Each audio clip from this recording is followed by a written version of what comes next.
घटनाचक्र में आपका बहुत बहुत स्वागत है। सबसे पहले आज का एजेंडा। दिल्ली में कांग्रेस की कमान अजय माकन को सीडब्ल्यूसी बैठक में राहुल पर नहीं हुई चर्चा।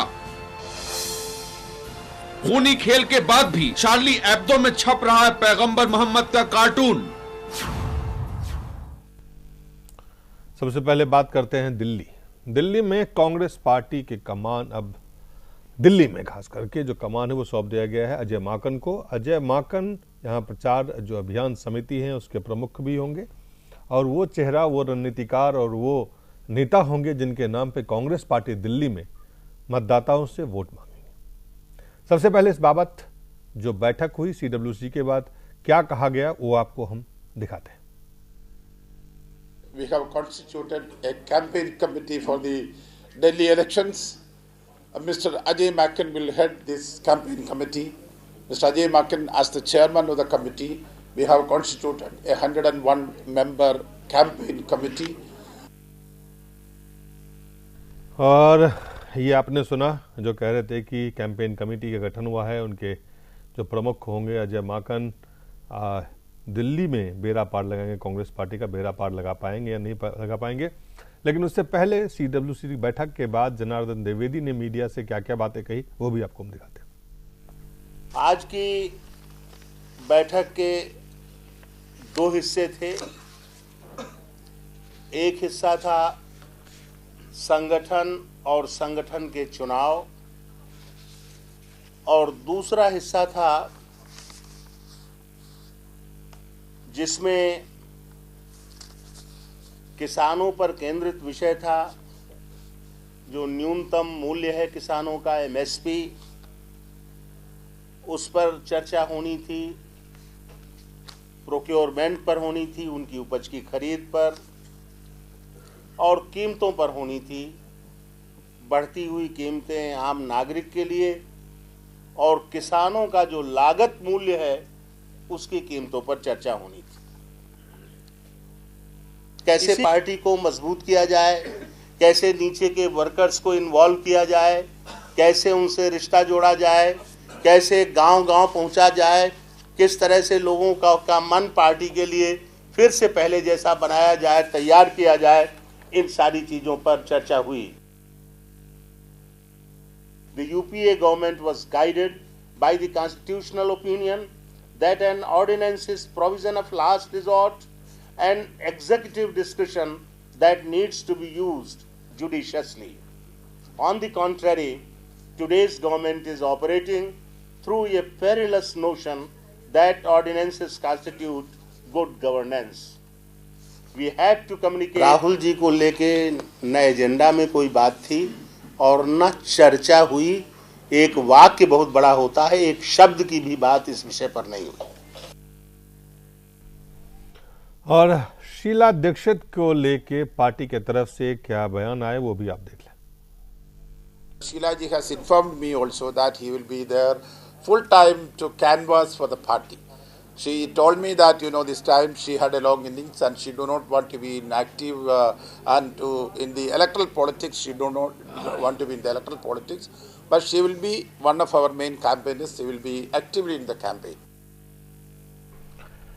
तो ये सीडब्ल्यूसी के बैठक के बाद के बयान थे और इस बयान पे हम चर्चा करेंगे, लेकिन पहले लेना पड़ेगा हमें एक छोटा सा ब्रेक।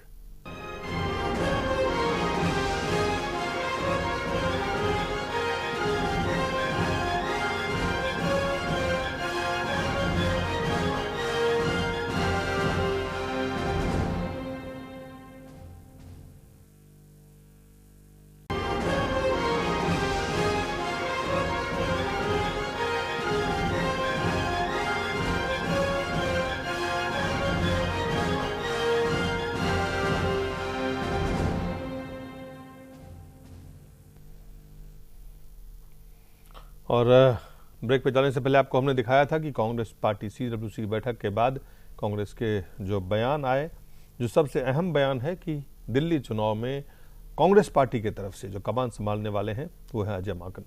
आलोक जी, जो ये कमान अजय माकन को दिया गया है, इसके बाद क्या लगता है कि किस तरह से राजनीतिक जो यहाँ पे हालांकि त्रिकोणीय संघर्ष पहले भी माना जा रहा था, क्या कांग्रेस वाकई मजबूती से अब बीजेपी और आम आदमी पार्टी से लड़ पाएगी? दिलीप जी, अजय माकन के निहितार्थ बता दूं मैं कि ये 16 साल पहले कांग्रेस दिल्ली में एक फैसला लिया था। कांग्रेस ने शीला दीक्षित जो कन्नौज की रहने वाली थी, उत्तर प्रदेश के पृष्ठभूमि से आती थी, उनको दिल्ली का नेतृत्व दिया गया था, यहाँ सरकार चलाने की जिम्मेदारी दी गई थी। उस फैसले को आज 16 साल के बाद पलट दिया गया। उस समय भी अहम दावेदार थे, अंजलि राय थी, अजय माकन की बहन थी, ललित माकन की हत्या हुई थी और अजय माकन का परिवार दिल्ली बेस्ड राजनीति करता रहा था। अजय माकन लगातार कद्देवार नेता के तौर पर रहे, एनएसयूआई जो छात्री संगठन है उसके अध्यक्ष रहे, यूथ कांग्रेस में आए और आज की तारीख में जब लोकसभा चुनाव की बात करें तो यही वो शख्स था जिसने मीडिया का प्रभारी के नाते जो कांग्रेस आला कमान से जो बिल्कुल नेक टू नेक बात होती थी, उसके संवाद को सीधे इंप्लीमेंट करने की बात होती थी, तो अजय माकन ही वो शख्स थे। और अजय माकन हार गए, फिर भी उन्हें जो इनाम मिला लोकसभा चुनाव हारने के बाद, ये लाजमी था क्योंकि पूरी की पूरी कांग्रेस सिमट गई थी। और आज की तारीख में कांग्रेस के लिए जो सबसे बड़ी जरूरत थी कि शीला दीक्षित शासन के लिए जानी गई, उसने कांग्रेस की पूरी राजनीति को दिल्ली में उलट दिया। पूर्वांचल के लोगों के अजय माकन की जो यूएसपी है वो क्या है इस चुनाव में? अगर देखें, एक तरफ नरेंद्र मोदी, दूसरी तरफ अरविंद केजरीवाल और इस बीच में राहुल गांधी सामने नहीं आके और जिस तरह से अभियान समिति का उनको प्रमुख बनाया है, तो साफ है, संकेत साफ है, अजय माकन के नेतृत्व में कांग्रेस पार्टी चुनाव लड़ रही है। तो ये जो चुनौतियां हैं, एक तरफ नरेंद्र मोदी की तरफ से जो देश के प्रधानमंत्री भी हैं, बीजेपी के सफल नेता अब तक जितने भी चुनाव हुए हैं राज्य में वहां पे जीत के आ रहे हैं वो, और दूसरी तरफ केजरीवाल जो आंदोलन से उपज के बाद यहां से आए, फिर माफी मांगे और फिर अब वो दिल्ली की जनता को बोल रहे हैं कि उनको एक मौका दिया जाए।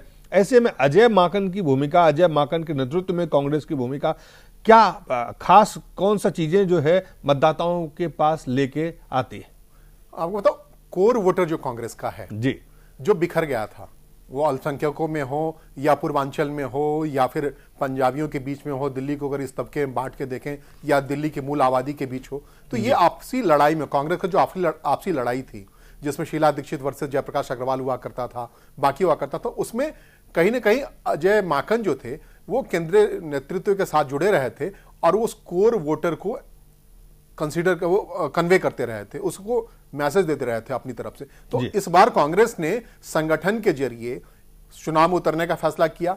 पिछले चुनाव में जो 15 साल के शासन में जो सरकार में लोग थे उससे अलग हट करके संगठन के लोगों की पूछ बढ़ाने के लिए अजय माकन को जब ला रहे हैं आप सामने, तो यह साफ है कि संगठन के लोगों की शिकायत थी 15 साल के कांग्रेस शासन से, और उस शिकायत को वो कंसीडर करते हुए जो उस सरकार में महत्वपूर्ण भूमिका में नहीं थे और संगठन की भूमिका में थे, और जब तक हमेशा 10 जनपद के आसपास रहते थे, राहुल गांधी के मेंटर के तौर पर या राहुल गांधी के सहयोगी के तौर पर रहे थे। क्या तो वो जैसे हर नेताओं के अपने कुछ असर के इलाके होते हैं या असर उनके कुछ खास वर्ग पे या खास क्षेत्र में या खास कंस्टिट्यूएंसी को वो इफेक्ट करते हैं। अजय माकन किस कंस्टिट्यूएंसी को दिल्ली में इफेक्ट करते हैं? अजय माकन डेवलपमेंट की निशानी है। आपको क्या है, नई दिल्ली में एक कोर वोटर है जो पश्चिमी पाकिस्तान से आया हुआ है और यहाँ आके बसा है, और एक अच्छी आबादी है जिसमें मदन लाल खुराना कभी खड़े हुए थे, कई अलग अलग लोग खड़े हुए थे। तो अजय माकन वहां से तो नहीं है लेकिन मूलतः दिल्ली के हैं और उस को प्रतिनिधित्व करते हैं। आप अगर पंजाबी बाग का इलाका लें, नई दिल्ली कॉन्स्टिट्यूंसी लें और पश्चिमी दिल्ली के हिस्से को लें, बहुत सारे हिस्से को, तो वहां अजय माकन की आवाज पर बहुत सारे लोग जो पुराने कांग्रेस के वर्कर हैं, जो निराश थे हालिया स्थिति में केजरीवाल के उदय के बाद से, फिर भारतीय जनता पार्टी ने जो अपना एक विस्तार किया था अलग से, उससे जो निराश होकर घर बैठ गए थे, उनको खींच के लाने के लिए कांग्रेस की स्ट्रैटेजी के तौर पर, सक्षम स्ट्रैटेजी के तौर पर सामने आती दिख रही है। दूसरा ये कि अजय माकन यूथ विंग को काफी दिनों तक लीड करते रहे हैं, कांग्रेस के छात्र संगठन को लीड करते रहे हैं। तो आप कह रहे हैं कि जो पंजाबी वोट बैंक है, कहीं ना कहीं उसको देख के, उसको सोच के अजय माकन को आगे किया गया है, सिर्फ उसमें फर्दर चीजें ऐड हो, बट कोर जो बुनियादी चीज है वो वहां से उस वोट को जोड़ सकते हैं। बिल्कुल, जो बीजेपी के लिए 15 साल तक बीजेपी के लिए मुसीबत बना रहा था, जो कांग्रेस का वोटर, उस वोटर को कैटर करने के लिए अजय माकन सामने आए हैं। क्योंकि इस वक्त भारतीय जनता पार्टी और अकाली दल के बीच जो दूरियां हैं जो लगातार बढ़ रही हैं, उस दूरियों का भी फायदा जो है, चूंकि एक तरफ जो उनके अध्यक्ष हैं युवा भी हैं, अमरिंदर सिंह लवली जो कांग्रेस पार्टी के अध्यक्ष हैं दिल्ली के, वो दूसरी तरफ तो जो एक जो सिख वोट है और जो पंजाबी वोट है उसको यूनिफाई करके एक कहीं ना कहीं ये रणनीति है कि चूंकि कांग्रेस के पास जो नेतृत्व है इस वक्त, उसमें ये तमाम समीकरण जो है बनाने और बिगाड़ने की उनमें क्षमता है, वो देख सकते हैं कि क्या चीजें हो रही है जमीन पे। हाँ दिलीप जी, आप दूसरी बात इसको ऐसे देख लें कि जनार्दन द्विवेदी भी थोड़ी देर पहले बोल रहे थे, कल वो लखनऊ गए थे और कल वहां उन्होंने कहा कि कांग्रेस के पराजय की वजह यूपीए 2 का शासन रहा है।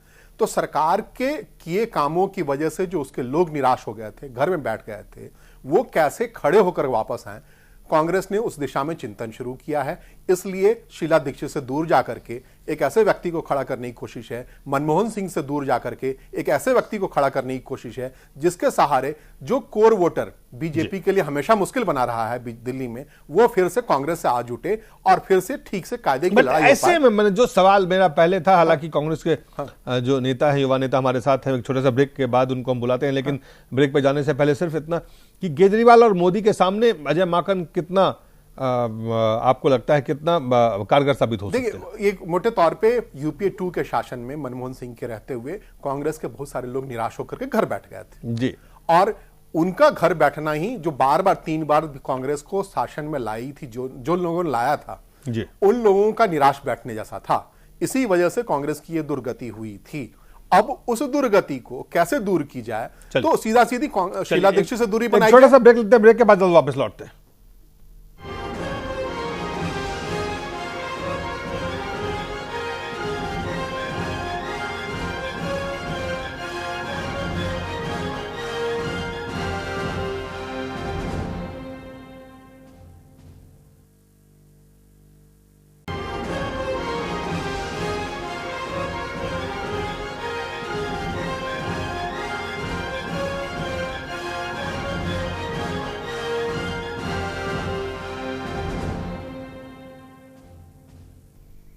एक बार फिर से स्वागत है। हम चर्चा कर रहे हैं तत्काल जो कांग्रेस पार्टी की कमान अजय माकन के हाथ में है। अवधेश जी, बहुत संक्षिप्त में चाहेंगे कि नरेंद्र मोदी और केजरीवाल के सामने अजय माकन कितने कारगर साबित होंगे, यही सवाल हम पूछ रहे थे ब्रेक पे जाने से पहले।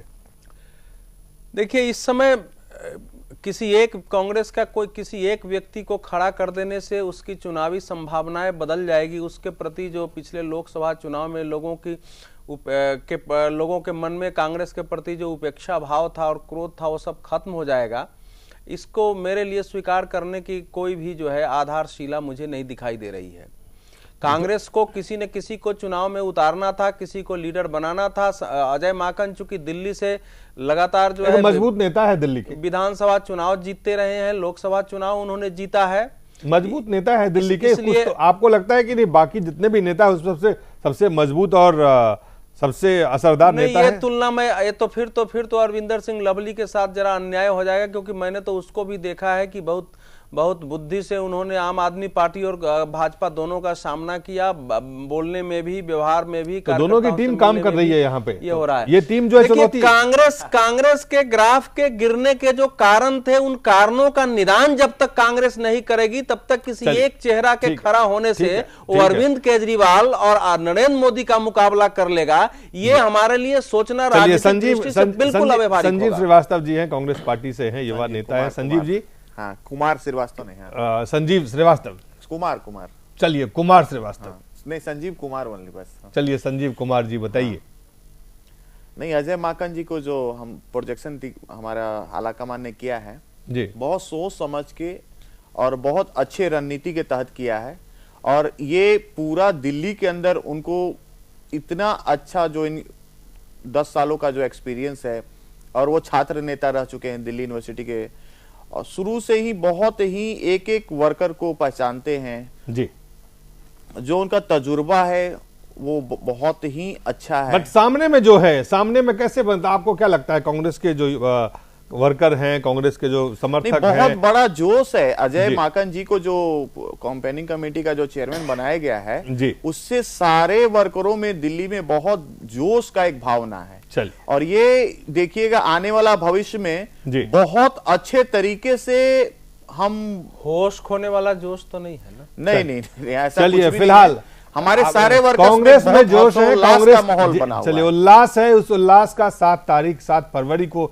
जब मतदान होंगे और 10 को जब परिणाम आएंगे तब पता चलेगा इस उल्लास का कितना फायदा कांग्रेस पार्टी को अजय माकन को लाने से हुआ। फिलहाल एक छोटा सा ब्रेक और लेंगे और ब्रेक के बाद आएंगे खूनी खेल के बाद भी शार्ली एब्दो में जो पैगंबर मोहम्मद का कार्टून छापने की जो बात है उस पर चर्चा करेंगे छोटे से ब्रेक के बाद।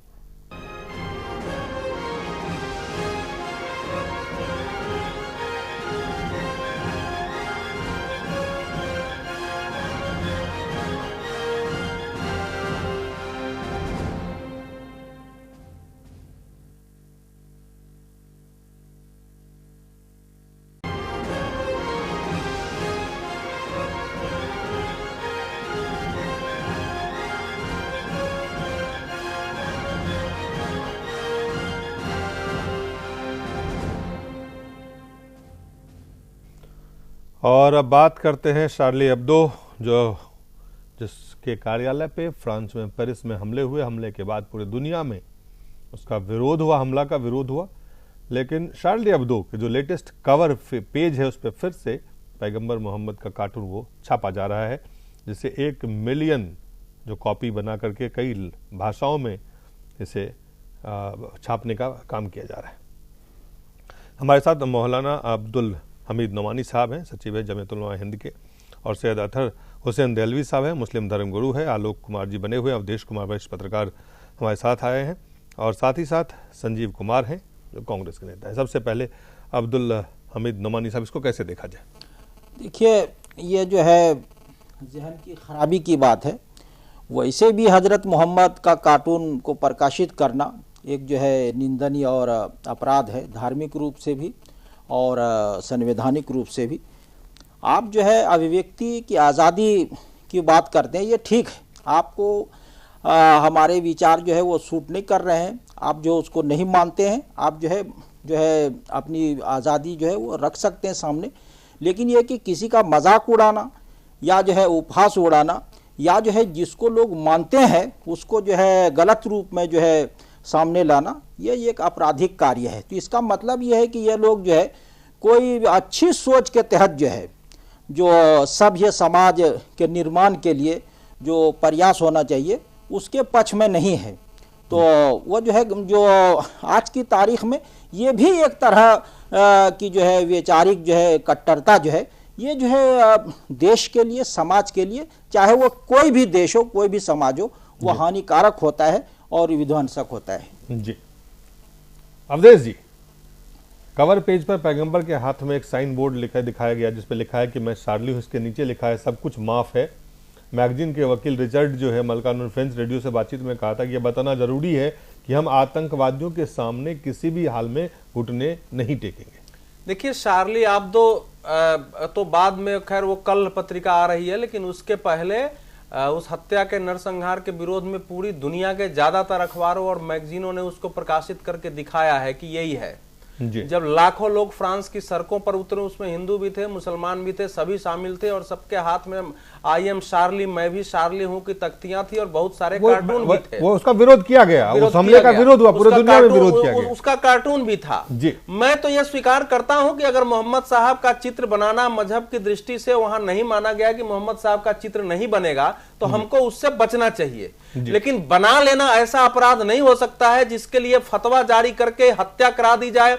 ये अभिव्यक्ति की स्वतंत्रता पर भी अंकुश है। उसकी लड़ाई दूसरे तरीके से लड़ी जा सकती थी, लेकिन अलकायदा और आईएसआईएस ने जिस ढंग से पत्रकारों पर हमला कर दिया, चून करके, पूछ करके, घुस करके मारा, और उसके बाद में हमले किए, हमले की धमकी दे रहे हैं, उसके उत्तर में यह प्रतिक्रिया होनी है। इसलिए मैं कह रहा हूं कि ये जिहादी आतंकवादी जो है जिहाद के नाम पर, ये दूसरे से ज्यादा स्वयं इस्लाम के बड़े दुश्मन है। इन्होंने ऐसा नहीं किया होता तो याद ये प्रतिक्रिया नहीं होती, लेकिन ये होगी। और एक शार्लो एब्दो नहीं छापेगा, ये दुनिया में फिर शार्लो एब्दो जो छाप देगा उसको फिर दुनिया के सारे अखबार छापेंगे कि ये छपा है, फिर टेलीविजन दिखाएंगे कि ये दिखा है।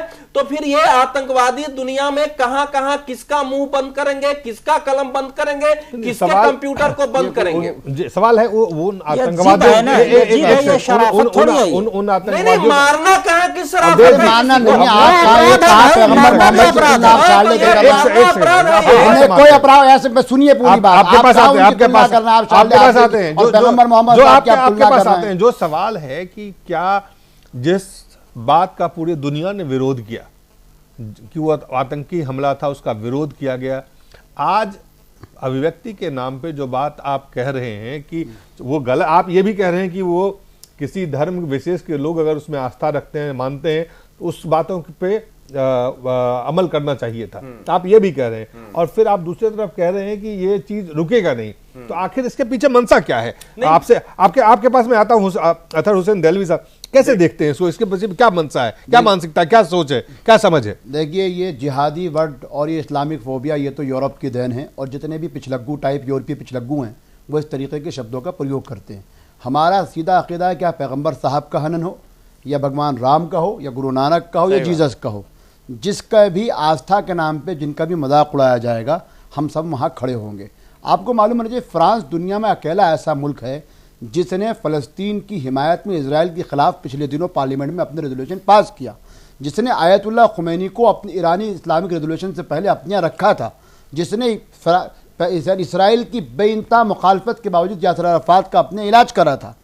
इसलिए उसके, और ये आज का आप हिंदुस्तान टाइम्स पढ़िए, फर्स्ट पोस्ट पढ़िए, वाशिंगटन न्यूयॉर्क टाइम्स पढ़िए, सब ने कहा है कि जर्मनी ने पकेडा को, और फ्रांस की गवर्नमेंट बार बार ये कह रही थी शार्ली एब्दो से कि आप इस तरीके, इससे पहले इन्होंने पॉप का एक फोटो छापा था जिसमें पॉप की गोद के अंदर एक ऐसे बच्चे को दिखाया गया था जो आधी तरफ से लड़की थी और आधी तरफ से मर्द था, यानी होमोसेक्सुअलिटी की तरफ उनको वो कर रहा था।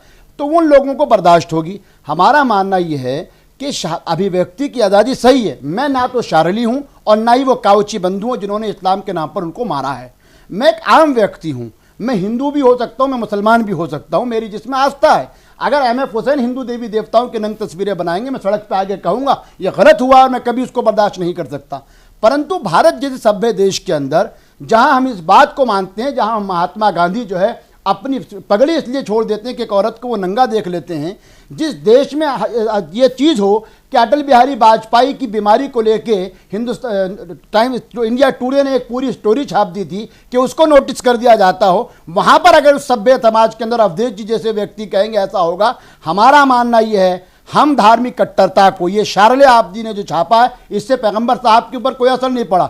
145 आज की आप रिपोर्ट पढ़िए न्यूयॉर्क टाइम्स की, 145 करोड़ लोगों में से 100 करोड़ लोग ऐसे हैं जिनके नाम के आगे या पीछे या बीच में मोहम्मद लिखा जाता है, इसलिए उनके ऊपर कोई वो नहीं पड़ा है। शार्ले आब्दी ने इन लोगों ने करके, और कल का आप देखिए, हम इस पर चर्चा करें, कल ही ऑडलो ने जो वहां के फ्रांस के प्रेसिडेंट हैं, उन्होंने कहा है कि मैं इजराइल से ये कहूंगा, शार्ले आब्दी से ये कहूंगा कि वो फ्रांस की सिक्योरिटी के नाम पर धार्मिक उत्पाद को ना बढ़ाएं। कहीं ऐसा ना हो कि मारे जाने वाले लोगों के अंदर एक व्यक्ति जिसने जो उन आतंकवादियों को गोली से मारा है वो फ्रांस का मुस्लिम वो था, इसलिए इसको धार्मिक उससे मत देखिए। आस्था की बात है, क्या भगवान राम हो या कृष्ण हो या राजा हो या जीसस हो, जिसके साथ भी हो, हम सबको खड़े होकर उसकी मुखालफत करनी चाहिए। आलोक जी, मैं इस बात के लिए कह रहे हैं 145 करोड़ लोग मोहम्मद नाम लिखते हैं अपने, वो अपनी बात है, उनकी आस्था को मैं पूरे सर माथों पे लेते हुए मैं ये कह रहा हूं कि अभिव्यक्ति के नाम पर कोई पाबंद लगाना ना, जिस दिन पैगंबर साहब उस धरती पे आए थे और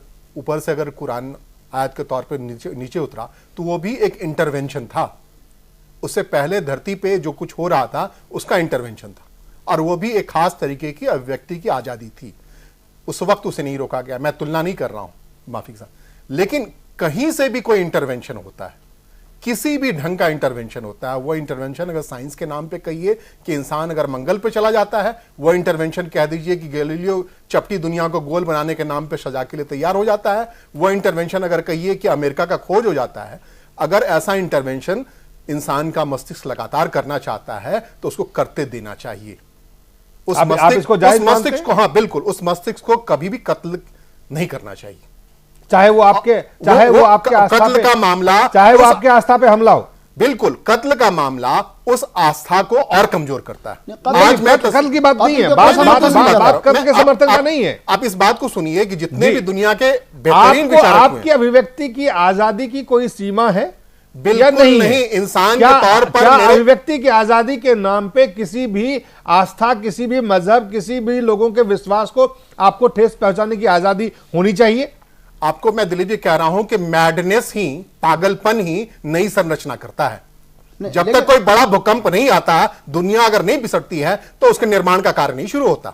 नहीं तो आपको मैं कह रहा हूं कि इस प्रक्रिया को कभी भी किसी भी स्तर पर रोकना गुनाह है। नहीं, ये अगर वैचारिक तौर पे मेरे दिमाग में अगर खुराफात आया, जी मेरे दिमाग में कोई खुराफात आया, तो आप मुझे गला रेत दें, ये न्याय नहीं है। उस गला रेतना न्याय नहीं है, गला रेतना न्याय नहीं हो सकता है। बात कर रहा हूं, उस खुराफात को एक डेस्टिनेशन तक जाने दीजिए।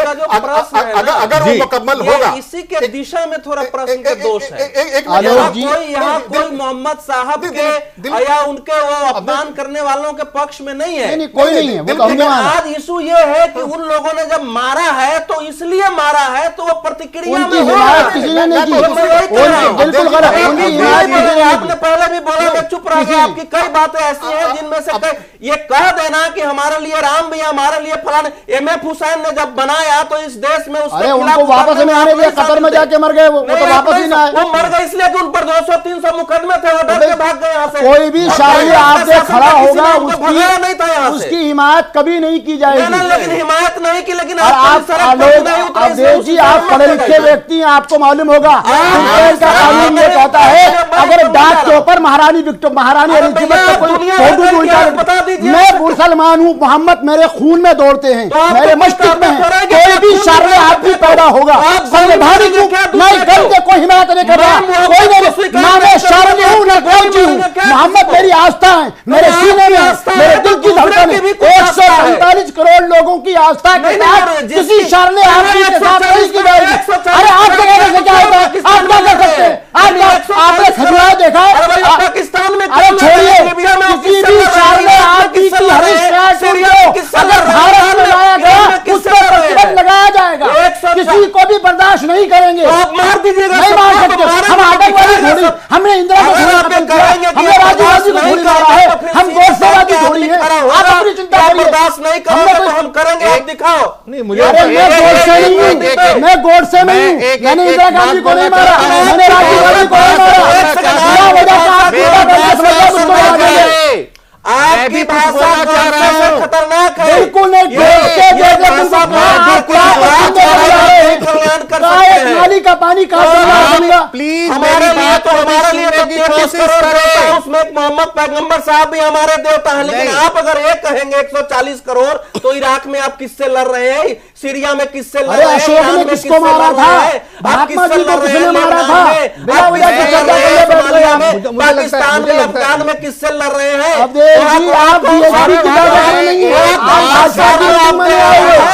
पांडव ने किसको मारा था? आज की बात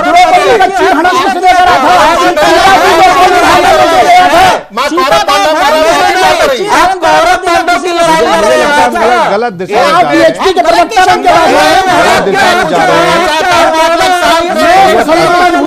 पैगंबर साहब मेरी बोलते हैं। आप ISIS और ISI पे लानत, ISI पे लानत, अलकायदा पे लानत, उसामा पे लानत। उसी की भाषा। अरे उसामा का कानून बनाइए ना, उसामा का कानून बनाइए।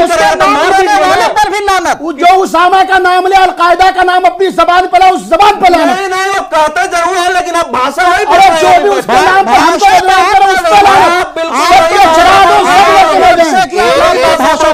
सारे नरकीय जीवन गुजारे जो उनके समर्थक या उनके नाम पे हमको बदनाम पैगंबर साहब के ऊपर एक शब्द नहीं सुनूंगा, पैगंबर साहब के ऊपर एक ये फ्रांस नहीं है, ये फ्रांस नहीं है, ये फ्रांस नहीं है, ये भारत है। अरे हाँ, हम भी देखेंगे, आप भी बात करना। अरे छोड़िए, मैं कुछ बोलना चाहता हूँ, मोहम्मद पैगंबर साहब मैं कुछ बोलना चाहता हूँ। जबरन उसका अर्थ लगाते हैं। आप निकाल, आपकी भाषा आप स्वयं अपमान करवाते हैं। सैयद अख्तर सैयद देहलवी साहब, सैयद देहलवी साहब, अरे फ्रांस में ही जो है ना, जिन लोगों को मारा गया उनके साथ लोग नहीं है। मैं कुछ बोल देता हूँ, आप पूरा वक्तव्य हमने आज का अखबार पढ़िए ना, हिंदुस्तान का मंगाइए, दूध का दूध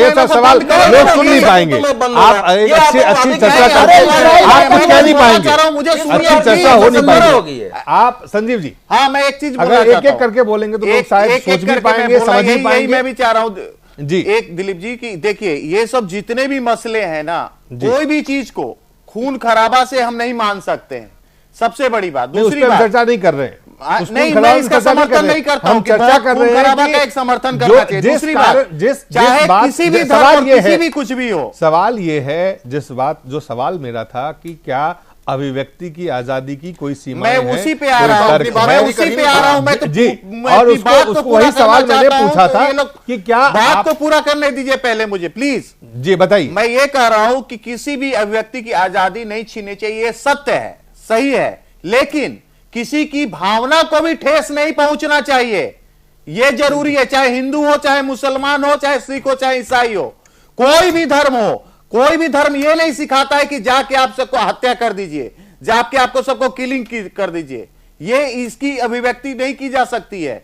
ये कुछ लोग ऐसे हैं, कुछ लोग ऐसे हैं जी, इस संसार में कुछ लोग ऐसे हो गए होंगे, शायद मौला साहब इस बात को समझ रहे हैं, बिल्कुल कुछ लोग ऐसे हैं जो कि हर धर्म को बदनाम करने की कोशिश कर रहे हैं। क्योंकि आज हमारा विषय वो नहीं है, हिंदू धर्म में भी ऐसा है। संजीव आज हमारा विषय नहीं है, हम उस पर चर्चा नहीं कर रहे हैं कि किलिंग और उसके समर्थन में उसको धन कौन देता है। मुझे मौका दे तो मैं एक चीज बता रहा हूं, सवाल है हमें सबको मिलके इसका एक विरोध करना चाहिए। अरे वो किसका विरोध करना चाहिए? नई बात कौन सी? नहीं, किसका विरोध करना चाहिए? शार्ले आब्दी का, शार्ले आब्दी का, जिन्होंने मारा उनका समर्थन करना चाहिए। आप कर रहे हैं, हम थोड़ी कर रहे हैं। आप तो कर रहे हैं, हम नहीं कर। ये तो संघियों की पुरानी आदत है, ये संघियों की पुरानी, चूंकि आप देखिए मोसाद और संघियों की पुरानी आदत है।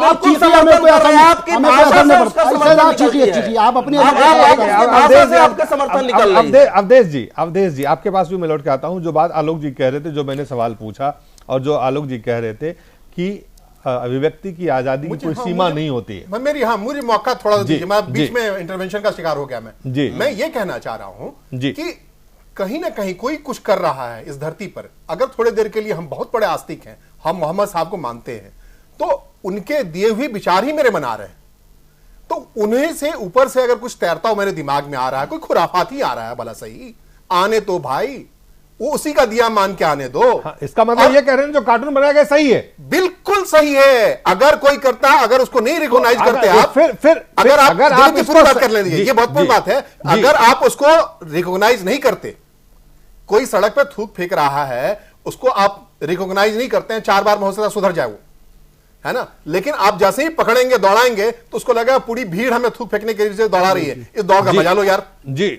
तो आप ऐसा काम मत कीजिए, परिपक्व दिमाग से काम लीजिए, और जिस चीज को नहीं देखना है मत देखिए। ये आप पर है, आप इतने परिपक्व हैं, ऊपर वाले दिए का ख्याल कीजिए, इतना बड़ा आस्तिक बनिए, लेकिन किसी को कोई काम करने से मत रोकिए। ये इंसान है, उसी ने बनाया है, ठीक है। और विचार वही गुजरात वाइब्रेंट कल ही खत्म हुआ है, उसमें महात्मा गांधी की नंग मूर्तियां हैं, जिस पे भारत सरकार और मिनिस्ट्री ऑफ कल्चर ने पूरी आपत्ति जताई है। इसको क्या अभिव्यक्ति की आजादी कहेंगे? बिल्कुल सही, अभिव्यक्ति आजादी है। अगर सागर तट पे बैठा हुआ कोई आपके नजदीक होगी। दूसरा, हमारे अवधेश जी को मालूम नहीं है, ये देखिए मैं दिखा रहा हूं, अगर कैमरा होता दिखाता। ये लिखा है जूश डेली और France, why Benjamin Netanyahu attend the Paris anti terror March over the French objections. France government ने इस पे भी पढ़ा, और ये फ्रेंच गवर्नमेंट का अंग्रेजी में पढ़ के बता, सुनिए अब सुनिए। हमारा कहना यह अभिव्यक्ति की आजादी होनी चाहिए, अभिव्यक्ति को कोई नहीं रोक रहा। पैगंबर साहब ने खुद का अभिव्यक्ति की आजादी के बारे में कि आपको इजाजत, उन्होंने इस्लाम ने कहा लकुम दीनुकुम वलिय दीन, तुम्हारा फैत तुम्हारे लिए, मेरा फैत मेरे लिए।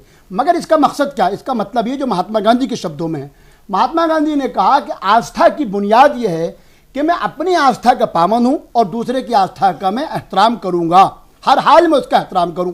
शार्ले आब्दी को जिसने मारा उनका इस्लाम से कोई ताल्लुक नहीं, वो जहन्नम में जाएं। अलकायदा उसामा के 10 कार्टून बनाइए, ISIS के 10 कार्टून बनाइए, आप पेशावर में मारे जिन लोगों ने मारे उनका 10, मुझको कोई एतराज नहीं होगा। परंतु जब आप पैगंबर, जिस इस्लाम की बुनियाद हो, जहां तस्वीर के लिए, पैगंबर साहब की तस्वीर के लिए कोई इजाजत ही ना हो, जब आप ये बनाते हैं तो कहीं ना कहीं आप उस सोच की बढ़ावा दे रहे हैं, उस सोच को बढ़ा रहे हैं। और आप ये देखिए अमेरिका, सुनिए पूरी बहुत सुनिए, संजीदगी से गोली मार देंगे क्या आपको? विरोध करने का दूसरा तरीका बात होने से ज्यादा प्यार है। दूसरा अब तरीका आप गोडसेबाजी क्यों बन रहा है? इतने गोडसेबाजी नहीं, नहीं, आप लगातार दूसरे को आप आइए सही कम बन रहे हो। आप क्यों गोडसेबाजी बन? नहीं, संयोग आपको की तरह क्यों ऐसा यार जीतते हो? बाबा, भाई आपको मौसाद और बात आपके बाबा, पुराने ताल्लुक आपको हैं। व्यक्तिगत देखिए, आप व्यक्तिगत आप अगर मसले पर बात करें तो ज्यादा अच्छा है। लेकिन आप गोली मार सीधा ही है। अब सुनिए सुनिए ना, इतना चीखिए मत, सुनिए नहीं, नहीं, चीख तो सुनिए आप रहे हैं लगातार। सुनिए जरा चीखिए मत, नहीं, नहीं, आप चीखने सीधी का बात काम ये कर रहे है, हैं। सुनिए ना, दूसरे सुन को तो सुनने के लीजिए। लिए, आपको सुनने के लिए केवल नहीं बैठे हाँ, हुए हैं। सुनिए बात ये है, जी। इसलिए अनावश्यक मेरा हर बात कहना सुनिए। ये है, अभिव्यक्ति की आजादी का मतलब ये होना चाहिए कि मैं तो आजाद हूं, पर मैं दूसरे को अपना गुलाम नहीं बनाऊं। ये सबको पता है। आपको नहीं, आपसे कोई टिप्पणी सबको लेने की पता जरूरत है, नहीं ये है। अपनी बात नहीं है। आप अपनी बात कंप्लीट करिए, समय कम है। हाँ, विरोध सुनिए, क्या गोली मेरा मार जी- के अरे हो, सुनो ना, आप आप मुझे- सुनता नहीं है, आप क्या बता रहे हैं? इसलिए आप इनको अपनी क्या बातों मालूम? कंप्लीट अरे करिए। इस्लाम आप के- अपनी बातों कंप्लीट, समय कम है। सुनते हो नहीं, इस्लाम के 3 खलीफा जी। शुरू में पैगंबर साहब के बाद, हजरत अबू खलीफा फर्स्ट के बाद, सेकंड, थर्ड एंड फोर्थ, तीनों आतंकवाद का शिकार हुए, तीनों को मारा गया। लेकिन उसका मतलब क्या है कि उनके कत्ल का, इसी तरीके से जिस तरीके से हम प्रभाकरण के कत्ल के बाद सारे हिंदुओं को नहीं कह सकते, जिस तरीके से हम इंदिरा जी के कत्ल के बाद सारे सिखों को नहीं कह सकते, जिस तरीके से अभिव्यक्ति की आज़ादी की बात यह है कि अकाल तख्त ने इंदिरा जी के कातिलों को जिंदा शहीद का दर्जा दे दिया, तो क्या उसको अभिव्यक्ति की मैं आज़ादी मान सकता हूं? क्या प्रभाकरण को जो लोग श्रीलंका में आप पूछते अपने हैं, point इसी तरीके से जी। पैगंबर साहब जो 145 करोड़ लोगों की आस्था का केंद्र हैं, उनके किसी भी कार्टून को क्या आज किसी और का बनाइए, आप 10 आतंक उसामा का बनाते हैं, मुझे कोई एतराज नहीं, जी। पैगंबर साहब का बने। ऐसी अभिव्यक्ति की आजादी को मैं गुलामी तस्वुर करता हूं, उसको कभी नहीं मानता। चलिए अवधेश जी, मेरा कहना ये है पूरी कि बात सुन के जी। नहीं, ये जो कह रहे हैं वो तो भाषा ठीक है। मेरा एक ही है कि अगर उसने बनाया तो क्या उत्तर उसका हत्या करना है? नहीं, इस नहीं, समय अगर हत्या बिल्कुल हो नहीं, गई बिल्कुल तो नहीं। एक सेकंड, अगर उसकी हत्या हो गई, मैंने अपने प्रारंभिक वक्तव्य में कहा कि अगर इस्लाम पैगंबर साहब के किसी मूर्ति या किसी चित्र को नहीं मानता है तो हमको उसका ध्यान रखना चाहिए। लेकिन अगर किसी ने बनाया है, हास्य व्यंग करने वाले उस प्रकार से चित्रकार बहुत कुछ कर देते हैं, लेकिन उसका यह नहीं होगा कि दुनिया में आप हत्या करके धमकी देकर के आप रोकेंगे। विचार की लड़ाई विचार से होनी चाहिए, उसके खिलाफ सड़कों पर उतरना चाहिए। और अब मैं जो कह रहा था उसका अर्थ इतना ही है कि जो उन लोगों ने किया है,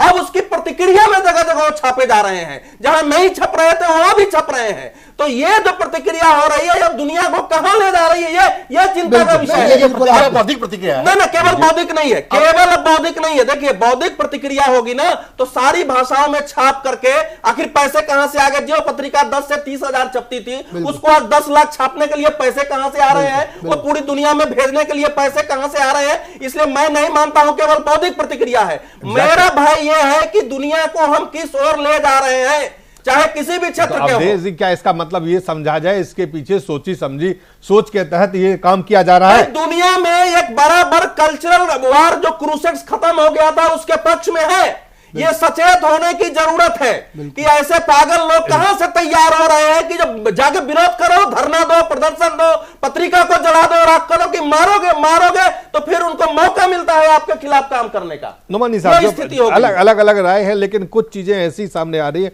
कि जो एक तरफ आलोक जी कह रहे हैं कि अभिव्यक्ति की स्वतंत्रता है जिसकी कोई सीमाएं नहीं होनी चाहिए, अगर आपको पसंद नहीं है तो आप मत देखिए उसे। नहीं, ये जो कह रहे हैं, एक तरफ ये है, दूसरे तरफ अवधेश जी कह रहे हैं कि जो लोग जो 10,000, 20,000, 30,000 छपते थे वो आज लाखों में छपके, अगर ये अवधेश जी कह रहे हैं वो तो कुल मिला के वहीं आगे जो हम लोग कहते रहे हैं, हम जो है उनकी राय से जो है और मत से बिल्कुल 100% जो है वो सहमत है। वही वो कह रहे जो हम लोग कह रहे थे। इन्होंने अभी जो है वो उसमें दैनिक भास्कर में और दूसरे उसमें लिखा, इनका आलेख मैंने पढ़ा, वही ये कह रहे हैं कि ये जो वो मारना जो है उसका कोई हल नहीं है, किसी को आप कत्ल नहीं कर सकते। आपको जो है वो कोई चीज बुरी लगे तो आप जो है उसको और अंदाज से व्यक्त कीजिए, कानून है और जो है आप जो लोकतांत्रिक व्यवस्था में जो तरीका होता है अपने जो है मत प्रकट करने का, अपना विरोध जो है प्रकट करने का, वो कीजिए।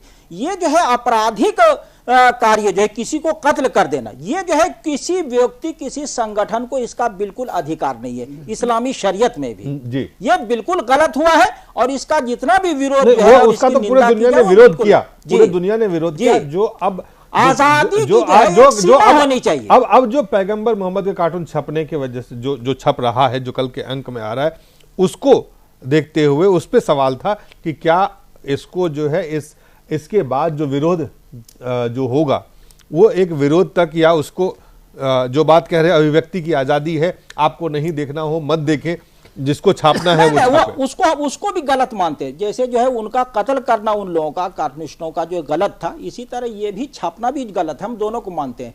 आपने जो है छापना गलत क्यों मानते हैं? छापना गलत फिर क्यों वो मानते हैं? इसलिए मानते हैं कि वो जो है वो हमारी आस्था की बात है, और जो हमारी शरीयत में जो है वो चित्र जो है, और जिसने मोहम्मद को देखा ही नहीं है वो कैसे जो उसको जो है दूसरा व्यक्ति बता। हमारे यहाँ ड्रामा जो है और अन्य व्यक्ति को दूसरे की जगह रखना हमारे यहाँ जो गलत है, दोनों जो है वो गलत है।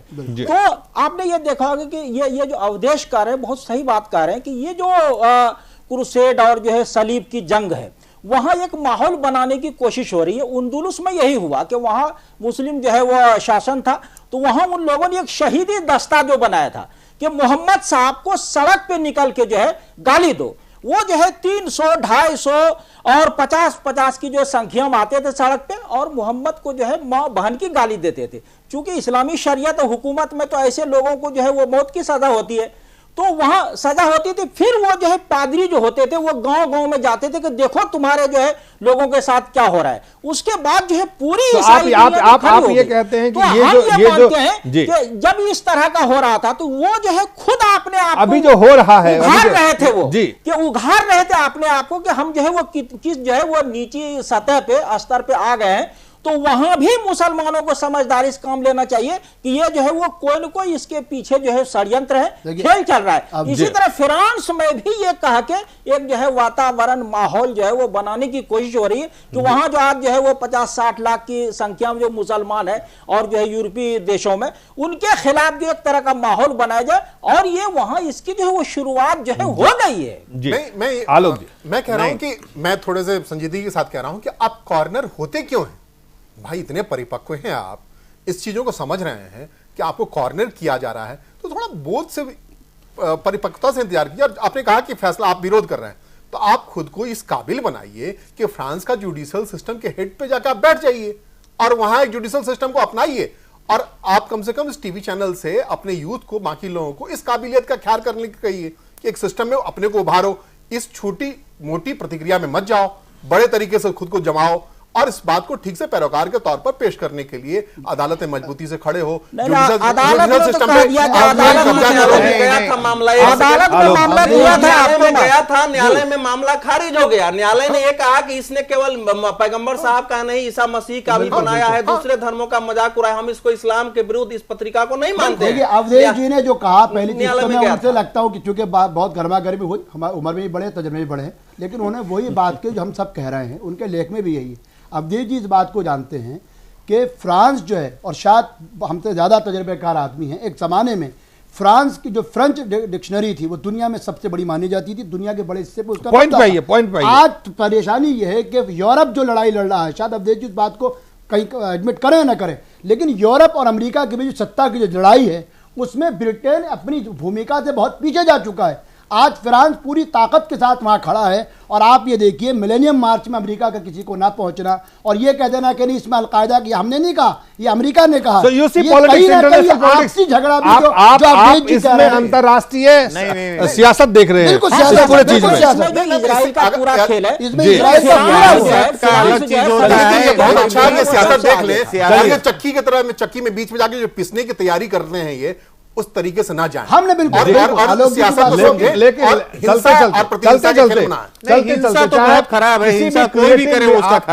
मीडिया की आजादी, प्रेस की आजादी, अभिव्यक्ति की आजादी के साथ साथ ये भी सीमा जायज है या नहीं है कि आप अभिव्यक्ति की आजादी के साथ साथ दूसरे के आस्था पे ठेस ना पहुंचाए, इसका ध्यान रखना। अभिव्यक्ति की आजादी असीम नहीं हो सकती है। अभिव्यक्ति की आजादी की सीमाएं हैं, ये नहीं है कि आजादी का अर्थ में हम कुछ भी लिखें। एक सेकेंड, तो उसमें शब्दों का प्रयोग करते हैं ना। किसी को अगर अखबार में लेख लिखेंगे तो क्या किसी को गाली दे देंगे? तो वो अभिव्यक्ति की आजादी का मतलब यही है कि आप स्वयं जो है अपने आप पर नियंत्रण रखते हुए दूसरे की भावनाओं का भी ध्यान रखें और लिखें। यहां तक हम सब लोग हैं, लेकिन जो परिस्थिति अभी बन गई है, जो लोग इसको सुनने समझने के लिए तैयार नहीं है, एक और वो बनाते हैं, दूसरी ओर उन पर गोली चल रही है और फतवा जारी हो रहा है। ये दुनिया को इससे बचने और निकलने का रास्ता क्या हो सकता है, ये मूल प्रश्न है। मैं अभिव्यक्ति की आजादी पे आपने पूछा, मैं ये कह रहा हूं, अवधेश जी कह रहे थे आप शालीन शब्दों का सिर्फ इसलिए इस्तेमाल करते हैं कि आपको सभ्य समाज के बीच पहुंचना है।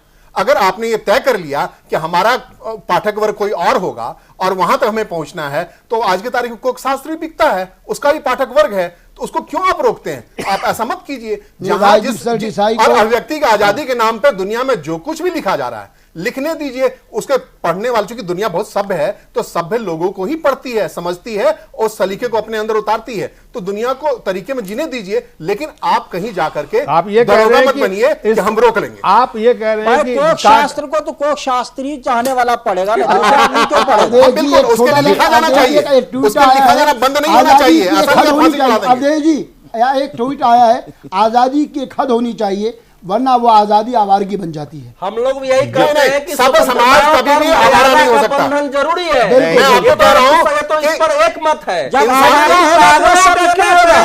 इंसान सब समाज का देन है और सब समाज कभी भी आवारा नहीं हो सकता। आप इसमें यकीन दीजिए सिर्फ, और अभिव्यक्ति की आजादी बने रहने दीजिए। फिर राजनीति सब ईसाई के साथ जो मिलता था वो क्या था? आप किसका जिक्र हो रहा है, किसका जिक्र कर रहे हैं, आप मत कीजिए ना। चलिए हमारे पास अंदाज से हिंसा को जायज ठहरा रहे हैं। जो देखिए दिलीप जी, फ्रांस अकेला यूरोप का देश है, पश्चिमी यूरोप में, जहां 2 करोड़ मुसलमान रहते हैं। उस देश के लिए स्वयं संकट का विषय है। अगर ये स्थिति बन गई तो उस देश के लिए ही समस्या है, बाकी तो छोड़ दीजिए। इसलिए इसको बहुत गंभीरता से लेने की जरूरत है। मैं तो कहता हूं शार्ली आब्दे को बिल्कुल, ये अगर आया है तो कहते हुए कि हम मोहम्मद साहब का अपमान नहीं कर रहे हैं, लेकिन हम पर हमला हुआ है इसलिए हम उनको दिखा, अगर इतना भी वो कर देती ना तो हो जाता। ये पत्रिका आने के बाद ज्यादा आग लगेगी। मेरी चिंता ये है। दूसरी बात, बामियान में मूर्ति बुद्ध का हटाया गया, वो भी अभिव्यक्ति की आजादी पर प्रहार था, और ऐसा कोई भी प्रहार नहीं होना चाहिए दुनिया के किसी भी कोने में।